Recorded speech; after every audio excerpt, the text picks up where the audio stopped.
Good morning. Good morning. All right. So we are obviously digesting after a really big move, not a surprise. So markets are a little bit flat this morning. You can see right here, itty bitty little flat. Asia didn't go down as much as expected. Why? I'll tell you why. Oh, man, these people are just trying to save the world by saving their bond market. It comes down to this. Asia didn't go down further because Japan 10-year yield rose above their ceiling. Remember the yield curve control that they actually widened in December?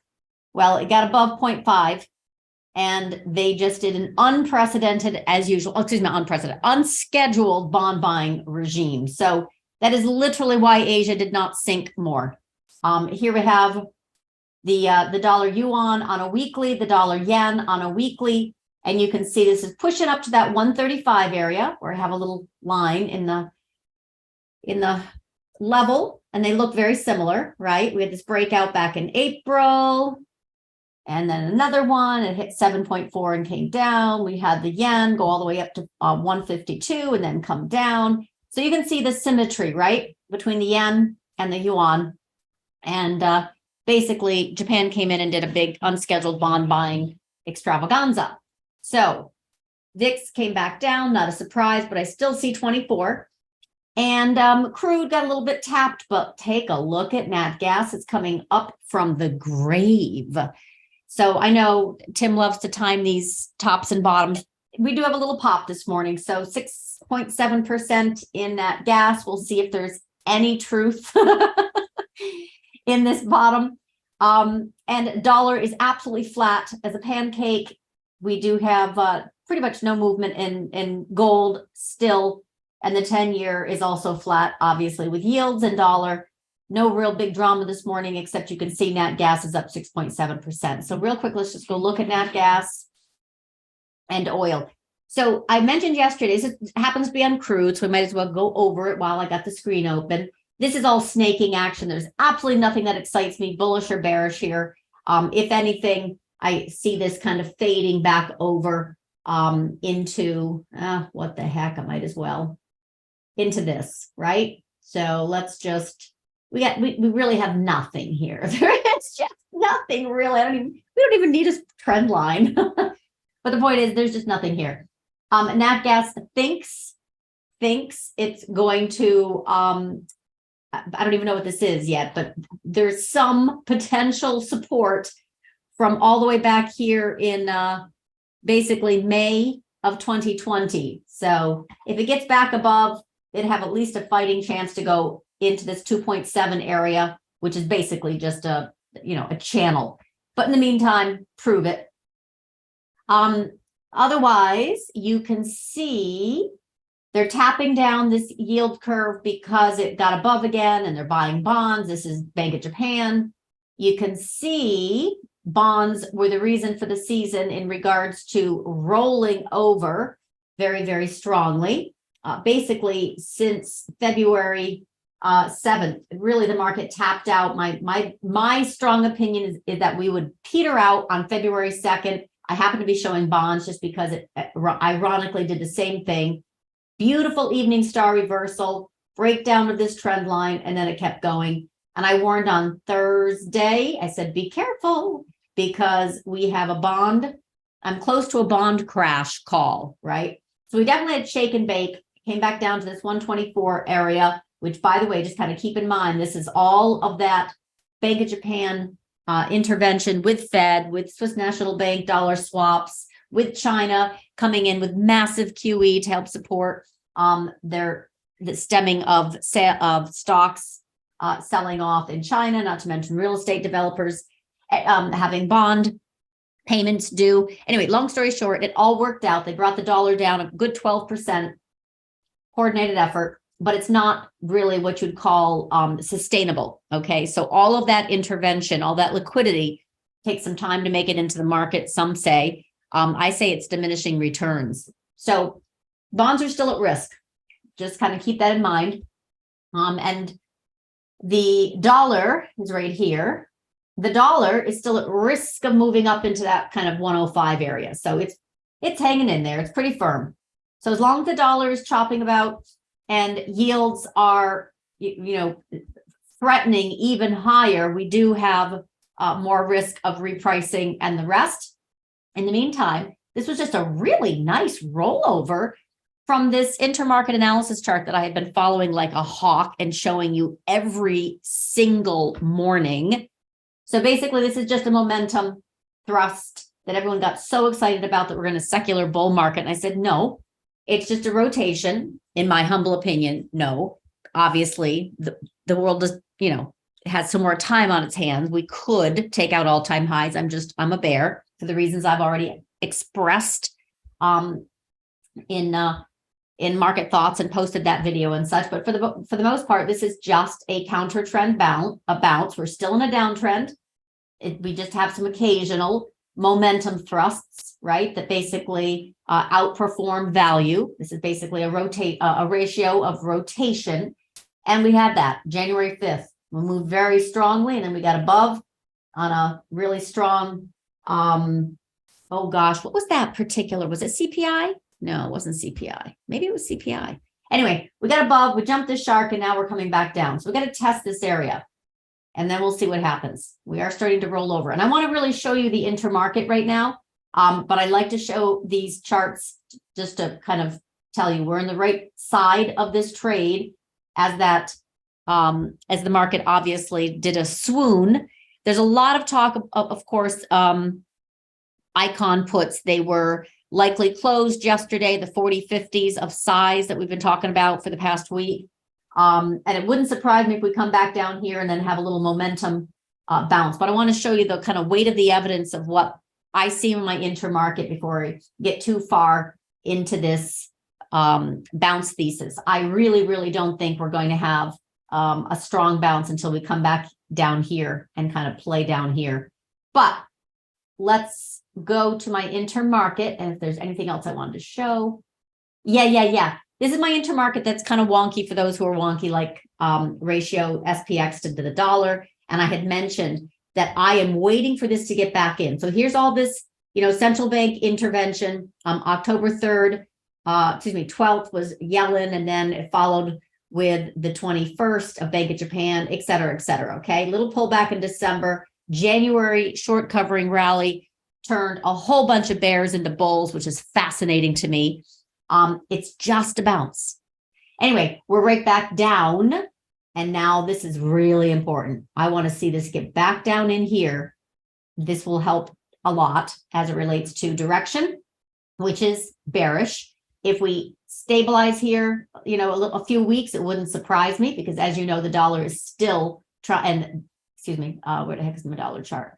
Yeah. As you know, the dollar is still trying to kind of figure it out, right? Is it going to tap up here and then get rejected? Or are we going to get above this 105? So it's a little early to tell. All right. So in the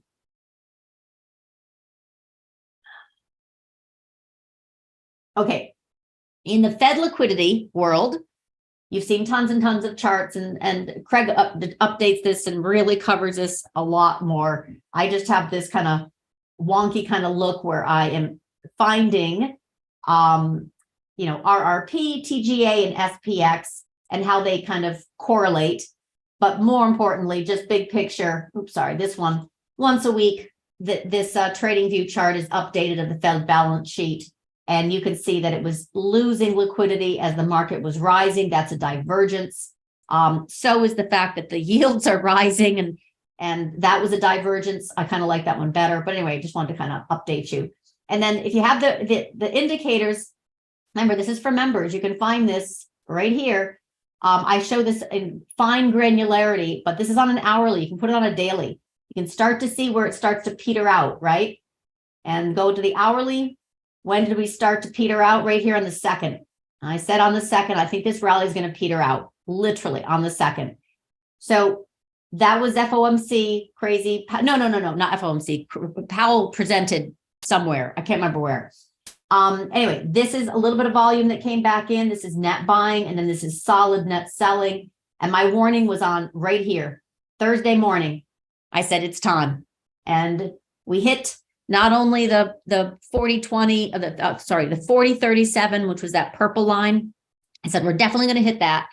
Overshoot to 40-20. Let's see if we get any bounce. We didn't. We went right down to 39. My price target was 39.94. We hit 39.95. That all happened yesterday. We're stabilizing today because it was quite a big move. And then let's take a look at breadth. You can see this cumulative breadth is also up and on its way down. So that's on an hourly. Doesn't look like too much on a daily. You can just kind of start to see that it's rolling over. Anyway, that's for you to kind of help guide your closer duration. I mean, if you really want to get into it, you can see net selling was very strong right into the close yesterday on a 15-minute. But it is not surprising that we had such a big move yesterday that we have a little bounce today. All right. So this was VVIX. I posted this when it did its little drama here. I thought that would be a cradle formation. It was. I thought that it would come back and fill this gap. It did. And then it started firing higher again. Remember, this is on a weekly. This is on a day. But I posted this in Chase. Oh, goodness. Like back here. So it did. It did a great job of getting above. And then it came back down and tested, which is basically this gap fill. Remember, this was the gap fill. And then it popped right back above. So we're sitting above 92.24. That is bullish for VVIX. VVIX is a great tell of what's going to happen with VIX. Okay, so we're just going to kind of leave that there. This is another kind of VIX indicator for me. I know this is wonky, but it's it's my stock bond ratio on a daily. And it started showing it was kind of intonating and moving higher. And you can see it is still intonating. It's moving higher. It's nothing for long-term volatility. It just identifies when we're going to have a swoosh higher. That's it, a swoosh. All right, so a few other things that really kind of lined up though with Intermarket. Remember my advanced decline line for NYAD, which is the New York stock exchange. This is an advanced decline line. This is SPX up here. And it was one of those things I just kind of showed you. We're getting right up into this trend line and we're getting right up into this line of resistance from the prior peak in March. And then again in August. And I really I didn't trust it, as you all know. So anyway, we tagged, we came back in. But here's the thing. This is outside the mountain, which is this green area. So it's trying. It could be a short covering rally. And then, over time, this could actually, do enough and then start to move higher. But right now, I'm going to be watching to see what happens exactly once it comes down. It's not going to work. Yeah, I got workers here still. Okay, when it comes right down into this little area, okay, I don't know how else to put this, but we get back inside this channel, it's very bearish, obviously. We come back down and tap and move higher, we're going to have a bullish thrust. That's all. We're going to have some more chasing to do. This is NYSE, but bullish percent index. And the same thing we've been tracking here, right? Here's this trend line. I know it's an indicator. It's not the price. But the point is it's forming a top and it's right now coming back down into this, area where I am, there we go, where I am bearish. And we've also rolled over inside the channel. So this is NYSE, but it's done with bullish percent index. So why do I like bullish percent index? It's fabulous. If you figure out how to use it, it's fabulous.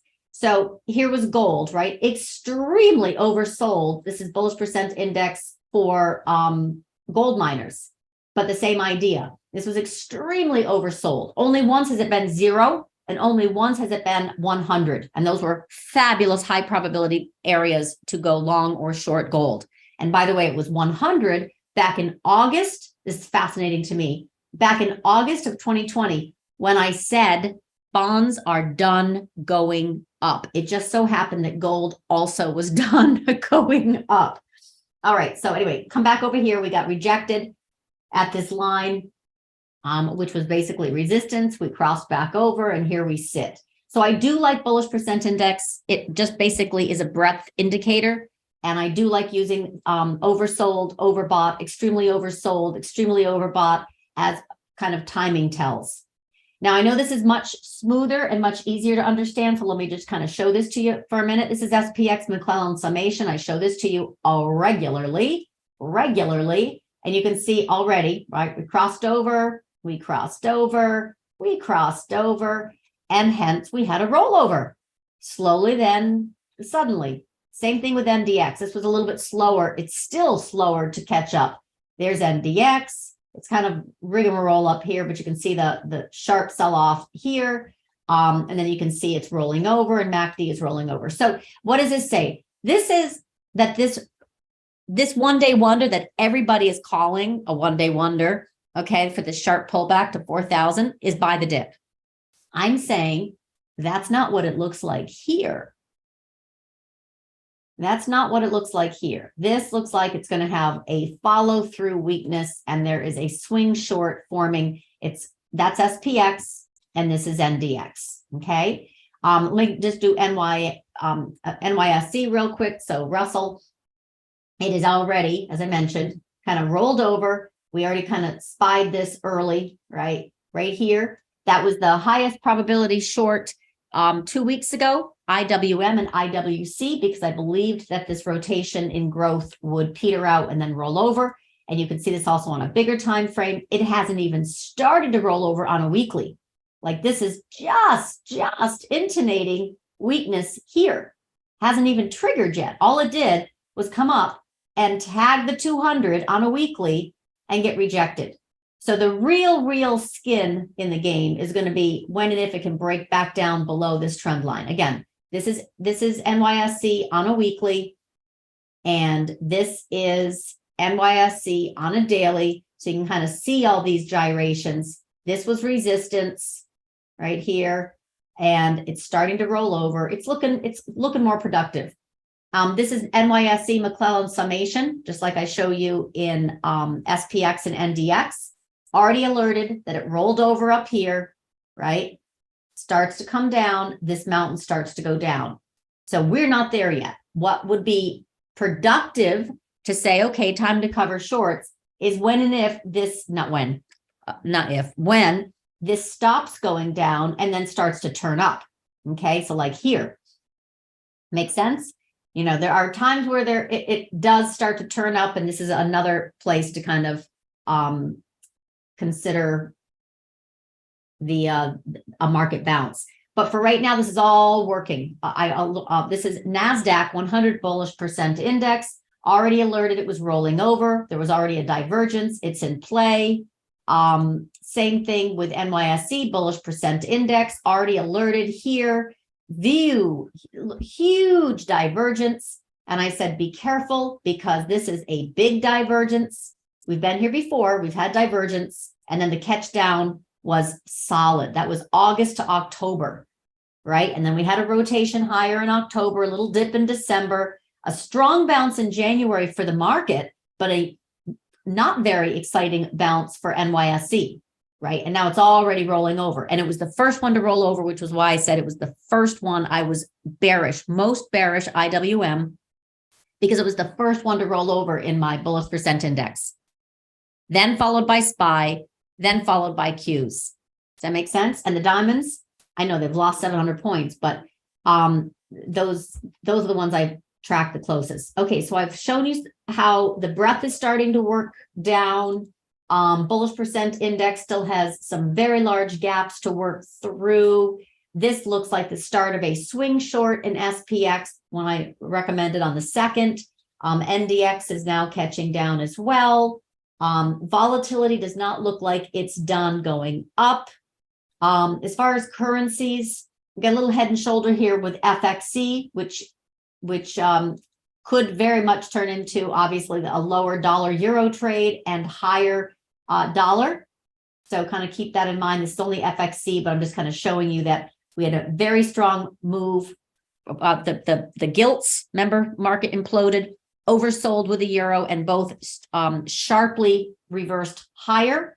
And now it looks like it's kind of retesting a potential pullback to this at least 200-day. So there's some digestion here, which is tradable.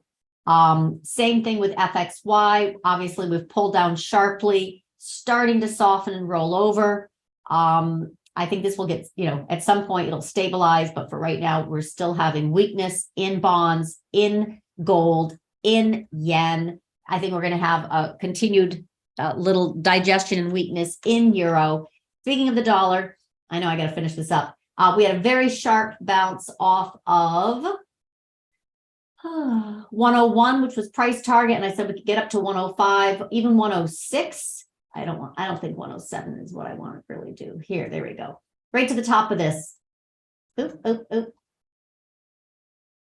Right to the top of this. So we're kind of just in a bounce area, but we'll do it. We'll play it. And here is that big old momentum indicator that I follow very closely that is obviously rolling over. We want to watch that for a potential bounce once it comes into this sweet spot of support. And then we will know whether it's sweet or sour, which means will it bounce or will it break down? And that's very important to tell. Right now, my diamonds indicator is also rolling over. In other words, there's room to the downside. Once we get some follow through, it really needs to trigger 0. But for the most part, you can kind of see this 200-day at 30.60. That's going to be important. Let's call it 30,000. Okay. So we got a trigger here at 30,000. For diamonds, we have XLE continuing to roll over. And by the way, this is still in play. I know since December 1st, this is still in play and it's still rolling over, and I still see it coming down even more.